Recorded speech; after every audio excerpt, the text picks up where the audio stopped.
VP Player Personnel Trevor Timmins after the 2016 NHL Draft. Before we get into the draft this year, Trevor, I want to talk a little bit about some of the guys that you've picked up over the last few years who were here at development camp. Some of the first rounders, Michael McCarron, who had a chance with the Canadiens last year. You have Nikita Sherbak's in town right now too. Was there anyone that you've seen that you've picked up over the last few years who's really impressed you with their development? I think a guy like Noah Juleson, our first-round pick of last year, he's really taken a step forward. He was a big part of the Everett Silvertip successful season this year, and he's become a leader there, and he's just a solid two-way defenseman that plays with an edge, and you notice his skating and his ability to manage the puck has really, really improved, and he's showing a level of maturity in his game that it's going to take him to the next level. When you see them come to development camp here, there's a lot of the hockey ops people are here. Mark Bergevin, obviously, some of the assistant GMs are here. It's a pretty full house up in the press box. How much of the development camp is evaluation versus just kind of giving them tools for them to help develop over the summer? Well, what it is, the development camp is a way for us to be able to spend time with our young players and help them how to learn how to become a pro. It's all about giving them tools to learn to become a pro, to become a better player, and to establish themselves not only at the American Hockey League level, but also the National Hockey League level. I know it's not necessarily about evaluation, but if you watch some of the scrimmages that they've had, there's one player in particular that stood out, especially offensively, and that's your 9th overall pick this year, Mikhail Sergachev. You mentioned after the draft that he's very NHL ready physically. Has he impressed you with how he's managed to stand out in his first ever camp? Yeah, well, this is just hockey in July, so we have to be careful with that. But he's physically he's ready. I mean, he's 6'3", 220 pounds, so physically he has it all.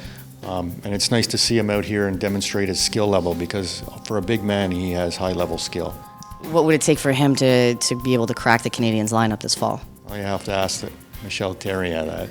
That's his job, not me. I don't coach the team, but what I always say is the players come to camp in September and they go through training camp, they play preseason games, and they sort themselves out at that time. I figured that would be your answer there.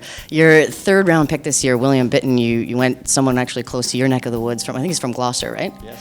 So William Bitton really thrived in kind of an odd situation this year, bizarre situation in Flint in the OHL, but he doubled his point production playing down there. What kind of role was he playing with Flint? Well, he's always played a top two-line role. He's a guy that provides offense at that level, and we see offense in him moving to the pro level as well. But he plays with such passion and drive. He's a high-character guy and a leader. He was a big part of that team. Victor Mete won the Memorial Cup this year with a very strong London Knights team. How impressive is it for you to see a player like him play such big minutes, important key moments on a very strong team like that? I think what was most important for us to take away from that was that he was played in a lot of defensive situations, like, for example, playing in the last minute of a tie game or having a one-goal lead. Coaches trusted him to defend, and he did a very strong job at that. And that's what we see. As an undersized defenseman, he's very difficult to play against and tough to beat in one-on-one situations. The next round, you had Casey Stom, obviously, another defensive that you had. He's going the NCAA route. When you have a guy like him, you mentioned after the draft he'd be kind of a 5-year project. Give me an idea of what the development process is like for someone like him. How often would he meet with Martin Lapointe or Rob Ramage? What kind of work will you do with him? Well, this is a big step for him coming to this camp and playing this level of hockey because he played high school hockey last season. So it's a big step for him. So what happens next, he's going to go spend a year in the USHL for Dubuque, which is a good organization. And next year, our development people will go and spend time with him, Rob Ramage and Martin Lapointe, spend time with him and help him with his development.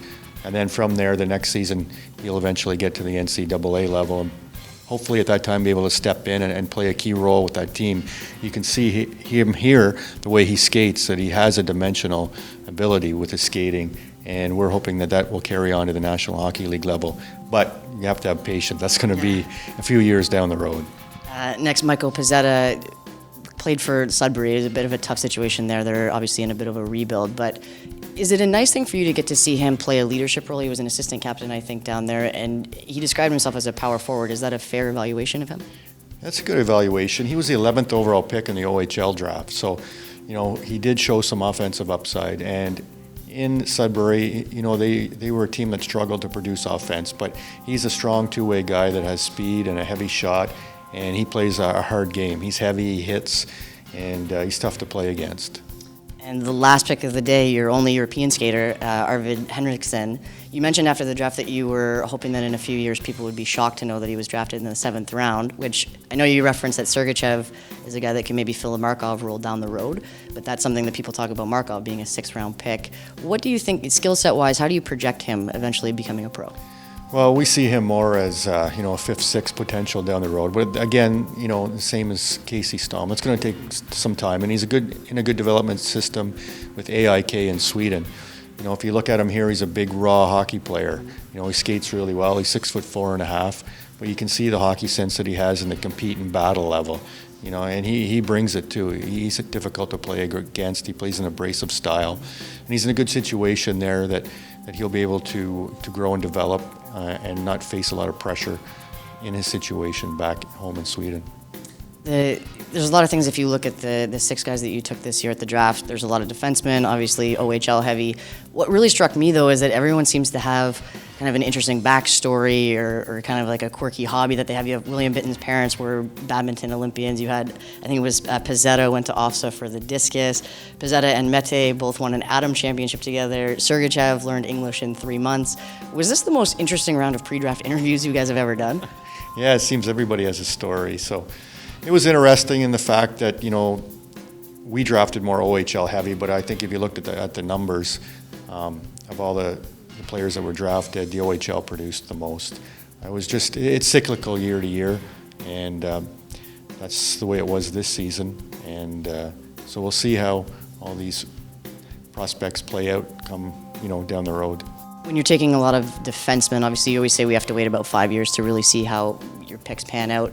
Are we going to have to wait even maybe a little bit longer to see, since defensemen take a little bit longer to develop? Well, some of these guys like Stome and Henriksen, they're not in our immediate plans, but other guys like Sergachev, he won't take as long. And Mete is a good player too. And you look at the guys like Mete and Bitten, who's a forward, but they're national team players. They've already played the national team for Team Canada, and they would have a good chance in the future, hopefully, of playing for the national team as well. All right, well, we look forward to watching them on their journey to the NHL. Thanks as always, Trevor. It's always fun talking to you after the draft. Thank you.